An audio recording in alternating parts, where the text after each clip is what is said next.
Para bapak dan ibu dan sekalian, saya akan memberikan beberapa bahasa Latin kepada kita yang mencerminkan tentang Bunda Maria. Jadi bagi ada yang buku tulisnya catat aja. Biasanya pendengar Radio Maria kadang dicatat ini. Pertama, memang Maria ini sudah direncanakan oleh Tuhan ketika Adam dan Hawa jatuh ke dalam dosa. Seorang wanita nanti akan muncul, sudah dilamarkan dari Yesaya, kitab Kejadian seterusnya, dan memang dia akan memijak ular yang menggoda si Adam dan si Hawa ini. Tapi ular itu katanya akan menggigit tumbiknya, kan begitu dalam apanya kan? Dan itulah Maria. Jadi sudah sejak semula diramalkan. Kemudian beribu-ribu tahun, berpuluh-ribu tahun dari penciptaan, pas waktu Maria yang lahir dari Joakim bapaknya dan anak ibunya lahir, disinilah mulai keselamatan itu makin jelas. Dia dikandung oleh Tuhan sendiri, membuat dia tidak dikandung dengan noda asal. Tidak boleh, karena Tuhan nanti akan lahir dari dia. Dia sudah dijaga, dipelihara.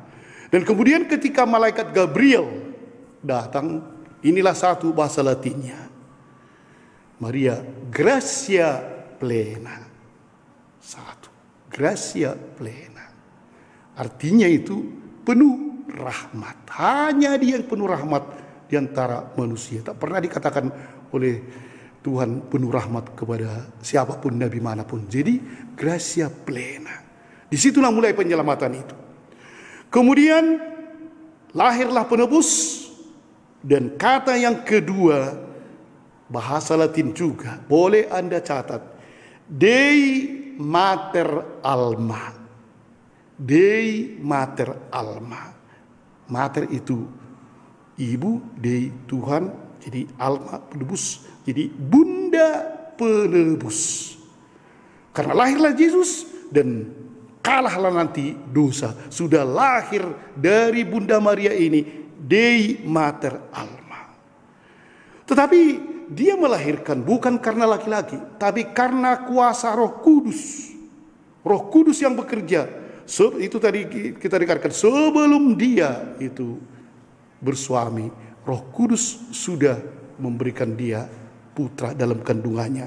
Sehingga dikatakan lagi kepadanya, nomor 3, bahasa Latin juga, atque semper Virgo. Atque semper Virgo. Selalu atau tetap perawan, Virgo, ya. Perawan. Bukan bintang Virgo itu, tapi itulah Virgo. Jadi atque semper Virgo. Tetap dia perawan. Itulah Bunda Maria. Dan dia melahirkan. Dan kemudian sesudah itu, kalau kita dengarkan juga, Maria rupanya selalu menjadi pemandu hidup orang beriman. Kalau kita merasakan kehilangan pegangan dalam hidup ini, atau merasa banyak cobaan dalam hidup ini, lihatlah Bunda Maria. Imannya, hanya Bunda Maria yang contoh orang beriman yang paling besar. Paling besar. Sehingga Bunda Maria itu disebut Ave Maris Stella. Ave itu terpujilah, Maris laut, Stella bintang. Bintang laut. Kalau kapal-kapal atau perahu mau pergi mengarungi laut, dia bintang. 2 bintang itu kan bintang beruang dulu kita pelajari di SMP atau SMA. Itu yang memandu sehingga dia tahu dari sini bisa pergi ke Bombay, dari sini bisa ke New York, karena ada bintang. Dan kita tahu dikatakan pemandu hidup kita bagaikan bintang. Itulah Maria, Ave Maris Stella. Ketika ada gelombang di lautan hidup kita, lihatlah Maria. Dia pasti membimbing kita. Pergilah. Tetapi untuk itu, para bapak dan ibu, masih ada satu lagi, yaitu 2 lagi nih. Dia sebenarnya mengapa sampai begitu, dari imannya itu dia sebenarnya sangat menderita.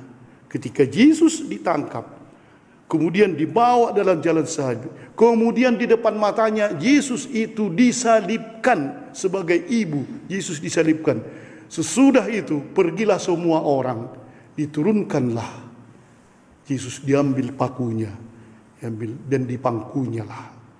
Itulah patung yang paling terkenal dari Michelangelo, yaitu Pieta.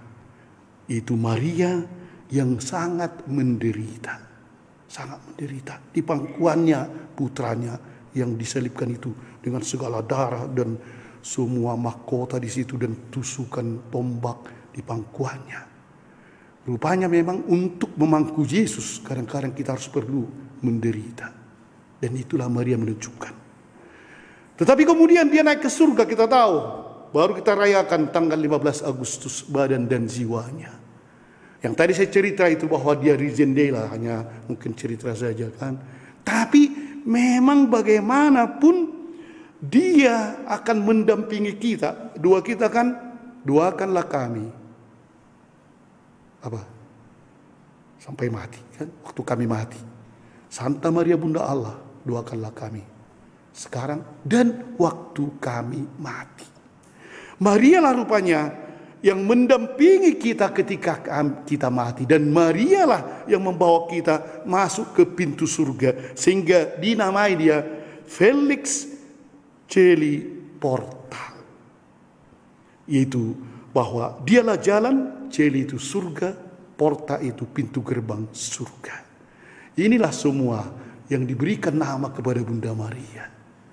Mungkin masih sulit kita terjemahkan kan, tapi tanda-tanda ini atau kalimat-kalimat ini mencerminkan bagaimana Maria di dalam penebusan mengambil peranan penting.